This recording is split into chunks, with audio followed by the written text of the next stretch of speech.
mais te impactou fazendo essa decupagem, essa construção da narrativa, quem fala o quê, o desenrolar da história através dos áudios? Quando você ouviu assim, você parou, meu Deus, tipo, teve algum momento que você... Teve um momento que é o momento da oração do Robinho no carro, né? Não sei se todo mundo ouviu o podcast, mas a gente optou por contar essa história durante os 4 meses em que os amigos foram grampeados. Então, a investigação é uma investigação de mais tempo, é mais longa do que isso, mas os grampos duram mais ou menos 4 meses. Então, o primeiro é em janeiro, o último, salvo engano, é no final de abril. Janeiro, fevereiro, março, abril, é isso. E aí lá no começo dos grampos, as primeiras conversas, o Robinho está sempre negando, né? Eu nem conheço essa mulher, não sei nem o nome dela, não sei quem ela é. E aí os amigos, eles acabam se lembrando de coisas que o Robinho não gostaria que eles lembrassem. Então tem o Jairo, que é o pagodeiro, dono da banda de pagode, que fala numa das primeiras conversas, mas eu vi você fazendo sexo oral nela, ou ela fazendo sexo oral em você. E aí ele fala a frase abjeta dizendo que sexo oral não é transar.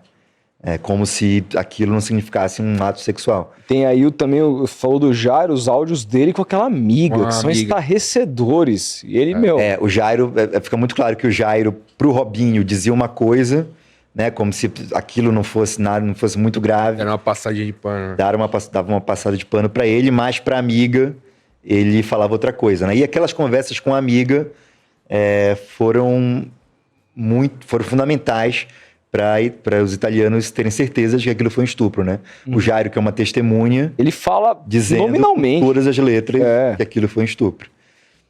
Mas aí o Robinho sempre negando, e aí alguém contra-argumenta, ele começa a admitir algumas coisas, mas quando a mulher dele, a Vivian, tenta buscar respostas, ele mente, nega, diz que não fez nada, que se alguém fez foram os amigos.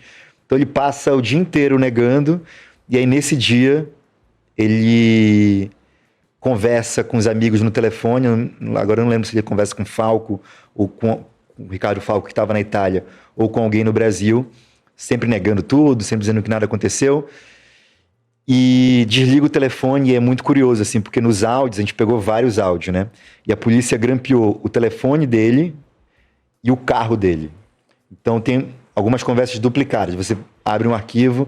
Tem conversa no telefone, você abre o seguinte, é a mesma conversa com áudio do carro. Então, se eu ouvi a primeira conversa do telefone, ouvi a segunda conversa do carro. E o arquivo do carro é um pouco maior do que o arquivo do telefone. E aí a conversa no telefone acaba, o Robinho desliga o telefone, ele está dirigindo, você ouve os sons do carro lá, os sons do sistema interno do carro, ouve uma música, salvo engano, era uma música gospel, que ele estava ouvindo, e a conversa segue. Eu fiquei, vou ouvir, vamos ver como é que termina esse áudio. E o áudio termina com ele desligando o carro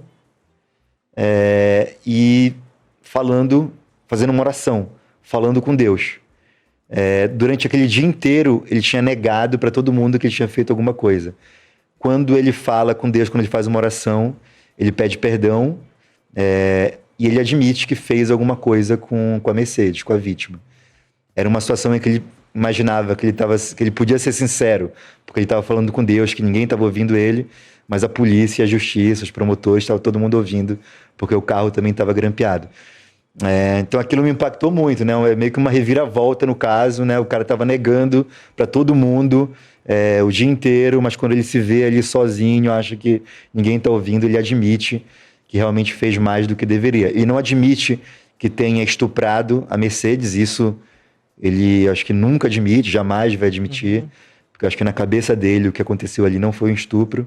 Isso é uma impressão que eu tenho, ouvindo o que ele disse nas entrevistas, falando com os amigos depois, assim, eu acho que em momento nenhum, em todos esses anos desde que isso aconteceu, eles jamais olharam para trás e perceberam a gravidade do que fizeram, assim. Porque existe também uma cultura do estupro nesse universo, né, cara? Que é tipo uma coisa, também que a gente pode falar de poder desses caras, como a gente falou do cara lá do caso do Daniel, o Edson, que esses caras que também são jogadores de futebol, que se acham acima do bem e do mal. E aí nunca vai acontecer comigo, E aí, assim, Daniel Alves, condenado em primeira instância. Você tem vários jogadores que estão respondendo sobre crime de estupro por aí. Recentemente surgiu a notícia agora do Vidal, que jogou no Flamengo, etc e tal. E outros, né? Então, assim, me parece um crime que no universo... A gente recebeu o Frota aqui, muito bem relacionado. Ele falou, cara, isso no mundo do futebol, mano, isso é normal, velho. É normal pra caramba. Os caras vivem isso, os caras se acham acima do bem e do mal. Entendeu? E aí... até histórias em off aqui que a gente... Caramba. Falei, nossa. Exatamente, não, exatamente. Então, assim, é um negócio que a gente fica assim, caralho, velho, como é que pode... O nosso último episódio aqui do podcast foi com o Brailer, que trabalha no The Players Tribune. E o Brailer contou uma história pra gente do dia que eles fizeram uma matéria lá com o Vampeta, etc., que fizeram um experimento meio que social, assim, anunciaram ele numa balada como o Brailerson, o novo jogador do Corinthians. Cara, e tipo, um negócio meio pra fins jornalísticos e tudo mais. Cara, da Placar, né? Da Placar. Cara, assim, ele falou que o lugar, ele se tornou a grande atração do lugar. Então, assim, imagina você viver isso como o Robinho, que é um jogador, jogou no Real Madrid, jogou no Milan, jogou no Manchester City, jogou no Santos, jogou no Galo, o cara que jogou na seleção brasileira. Duas Copas do Mundo. Foi destaque da seleção por muito tempo. Destaque naquela Copa América 2007. 2010, né? Etc, na África. Imagina esse cara que é mundialmente conhecido, o que esse cara...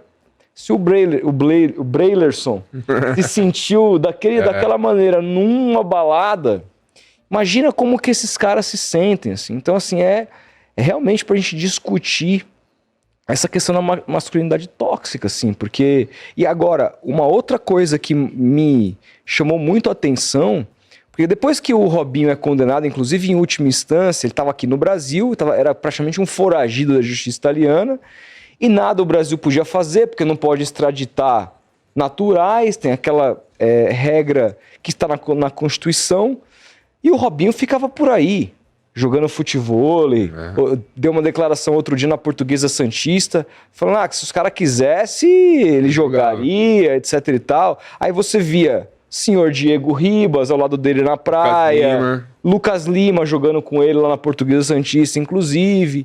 E aí eu falava assim, beleza, tudo bem, que esses caras não estão nem aí, que o jogador estuprou, que os caras andam normalmente com ele, beleza. Agora... será que esses caras, ao verem o podcast e verem o comportamento do Robinho com os próprios amigos, colocando no cu de cada um a responsabilidade para tentar tirar do seu, será que esses caras não se sentem incomodados? Porque assim, cara, assim, na ética desse conluio do futebol, o estupro tá ok na visão desses caras, porra, tem uma coisa que eu sei que não tá ok, que é a trairagem. Isso não é perdoado nem no crime. Isso não é perdoado nem no crime, nem no irmão. Crime, velho. Entendeu? Então, assim, e o cara é um traíra contumaz, um cara, aí você pode narrar um pouquinho e contar aquele áudio que o Ricardo Falco tá tentando passar pano pro Robinho todo o tempo pros amigos, e aí ele descobre que o Robinho botou no rabo dele. Por favor. Esse é um tema muito presente no podcast, eu acho que vocês perceberam, né, que é como se dá a relação desses amigos, né? Todos eles gostam muito do Robinho. Acho que até hoje, conversei com um deles pro podcast, o Cleitinho, e não largou da mão do Robinho, pelo menos na época ali que ele falava comigo, defendia. Ele tá no Brasil ainda, né? Tem 4 que estão aqui. E ele dizia que o Robinho era um injustiçado, tinha sido preso... porque as provas, não tinha conseguido produzir provas. Então, até hoje, os caras defendem, né? Tem essa relação de fidelidade muito grande com ele, o que, de certa forma, dá para entender, e conversando com eles, eu faço essa leitura, que o Robinho permitiu a esses caras terem uma vida que eles não teriam se não fosse o Robinho. Então, muitos deles saíram do Brasil algumas vezes para a Itália por causa do Robinho. O Robinho convidava, pagava tudo. E ser amigo de um jogador famoso em qualquer lugar abre portas. O cara era bem visto na balada. Um deles me falou que era só dizer que eu era amigo do Robinho que todas as mulheres me olhavam de um jeito diferente. O Robinho até permitia que eles dissessem que eles eram primos do Robinho, para fazer parecer essa relação ser ainda mais próxima. Então, essas amizades foram formadas graças a esses privilégios que esses caras ganham por serem amigos de jogador famoso. E quando dá merda, quando o cara é acusado de um crime desse, a primeira reação é você não largar a mão do cara e fazer o possível para defender o cara, né? E isso fica muito claro nos áudios. O Falco, que era um amigo mais recente do Robinho, dizendo que não, pode ficar tranquilo que eu vou passar um pano para você, vou dizer que você não tava, apesar de eu saber que você tava, vou dizer que você saiu mais cedo. O Falco vai até a boate para saber se tem câmera, porque essa é uma preocupação do Robinho. Fala assim, pô, se tiver câmera já era, vão pegar, vão perguntar o que você estava fazendo com ela lá. Vai ficar claro que a gente estava com ela lá. E o Falco disse, não, eu fui lá e vi que não tinha câmera, então tá tranquilo. O Falco dá depoimentos para a polícia a todo momento, tirando o Robinho da cena do crime e jogando, isso é uma estratégia que ele constrói com o Robinho, jogando toda a culpa nos amigos do Brasil. O Robinho fala isso textualmente. Joga a culpa para quem está no Brasil, porque os caras nunca vão chegar em quem está no Brasil. E realmente nisso ele estava certo, né? Podiam jogar a culpa em todos os caras aqui que a Itália não fez e até hoje não parece que vai fazer nenhum esforço para pegar, para pelo menos denunciar os amigos que estão no Brasil. E o Falco realmente faz isso, né? Ele bota o dele na reta, ele topa mentir para defender o Robinho. Até que num dos depoimentos ele percebe que o Robinho não está disposto a fazer o mesmo por ele.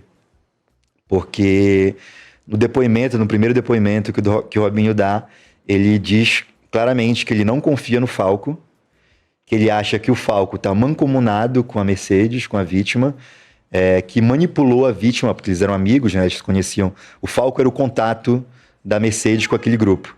Então eles já se conheciam das baladas lá de Milão. Então o Robinho fala para a polícia que ele acha que o Falco está mancomunado com a Mercedes para dar um golpe nele. E aí, nessa hora, o Falco percebe que o Robinho traiu ele, né?